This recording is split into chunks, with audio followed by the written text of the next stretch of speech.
Mwaramutse nshuti bakunze imbonesha kuri Betv nongera ndabaye ikaze muri ano makuru duhera ku ngingo nkuru ziyagize. Uburundi bwakiriye ku nshuro ya kabiri ihiganwa mpuzamakungu ryo gusiganwa ku makinga ku bigeme twabiteguye mu ntango y'ano makuru. Nayo umugwi w'urunani warayifashe urugendo uja mu gihugu ca Tanzania gukina inkino za bar. Amakuru saya gusa yanandi ni mu kanya kazi.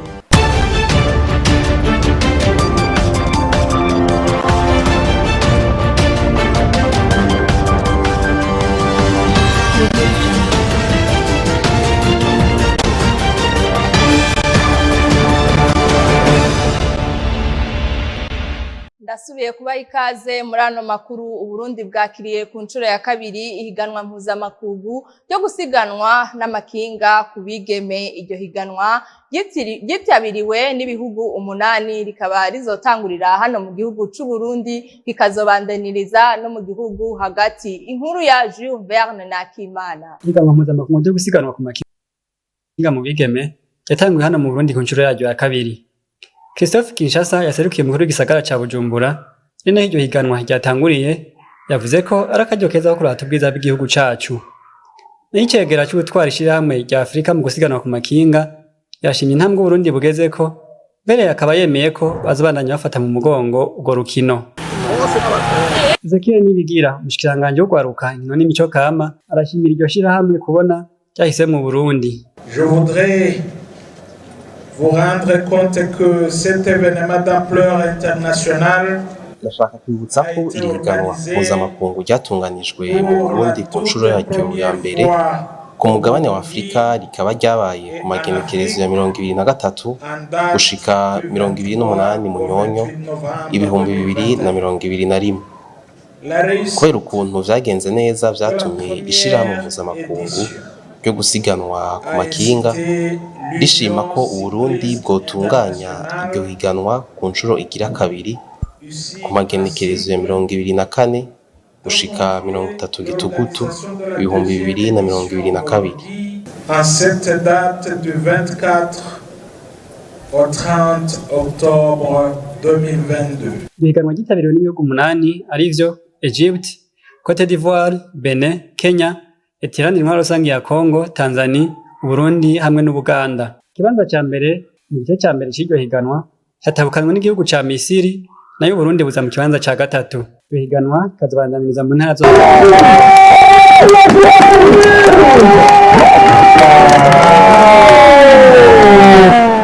Jules Verne na Kimana arakenuye kuri iyo nkuru yadutohoreje. Mu gice ca mbere c'umwaka wa 2022 ushira umwaka wa 2023 ubushikiranganje mu byo bujejwe harimwo ugwaruka inkino n'imico kama bwararanguye ibitari bike harimwo gufasha ugwaruka guhabwa imfashanyo. Byashikirijwe n'umushikiranganje Ezekiel Nibigira mu kiganiro yahaye abamenyesha makuru. Tumwumvirize. Bikuru byaranguwe n'ubushikiranganje mu kiringo ca mbere c'umwaka wa 2022 ushira umwaka wa 2023 haratunganijwe isabukuru y'imico kama ku rwego rw'akarere ka Afrika y'ubuseruko ku nshuro igira gatanu. Ubushikiranganje bujejwe imigabo n'imigambi y'ishirahamwe rya Afrika y'ubuseruko bwaritabiriye amanama angana 96 bitewe iteka na nyincubahiro umukuru w'igihugu cacu c'u Burundi.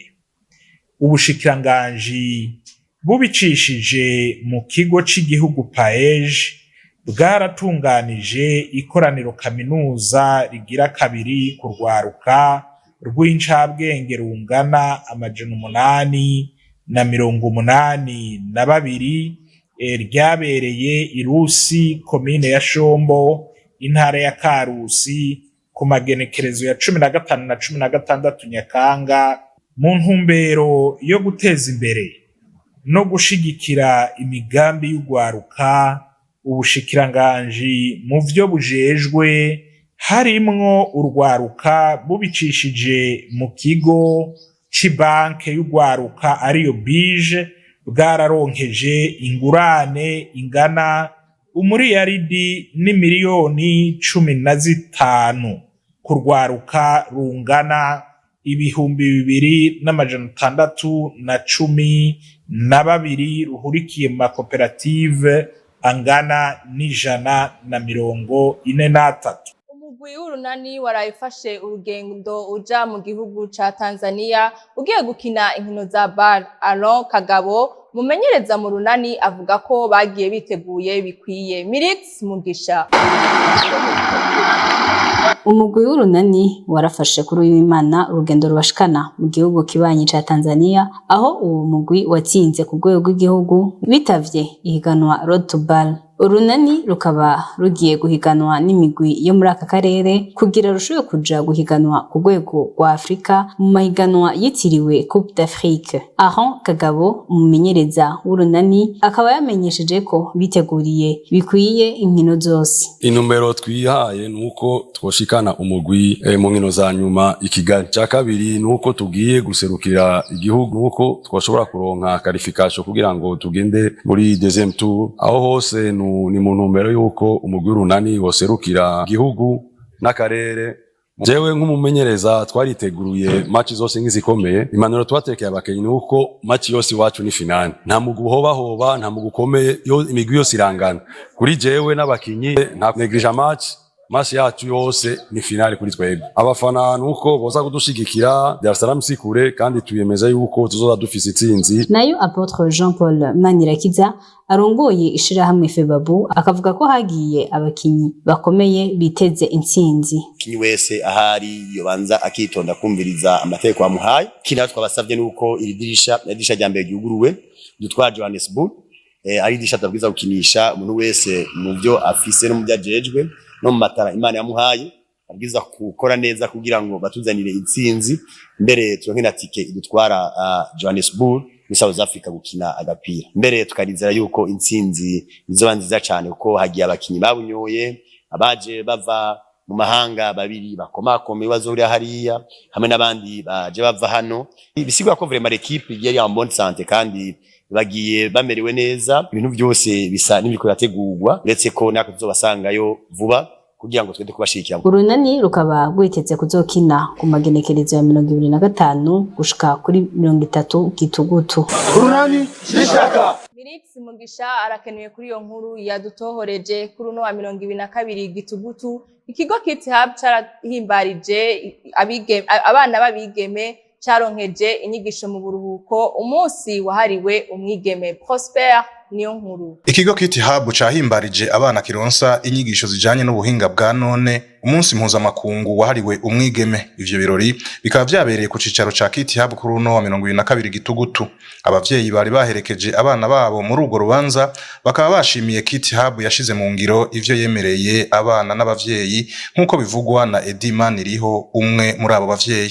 Kuri twebwe abavyeyi twashimye gose, turiko turaraba ubuhinga ngurukana bumenyi aho bugeze, ni ikintu gikomeye gose. Ibintu byose bica mu buhinga ngurukana bumenyi.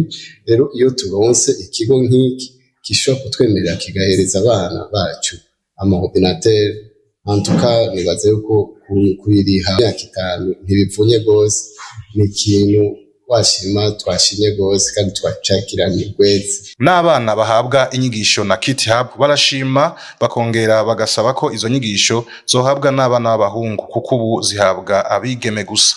Twagiye cyane gose twanisho abitatu haperekone twagiye tugiye cyane. Nje twasize mfakira abantu birose bakora uko badatugiye suivre Chacha na suivi en ligne kwa njo ndafuza mission c'est question de déplacement. On va t'expliquer quoi tu veux que tu sois suivi en ligne. Abavyeyi nabo basabwa n'ubwo gwaruka gufasha Kids Hub mu kubagurira ibikoresho bimwe bimwe bikoreshwa mu buhinga bwa none.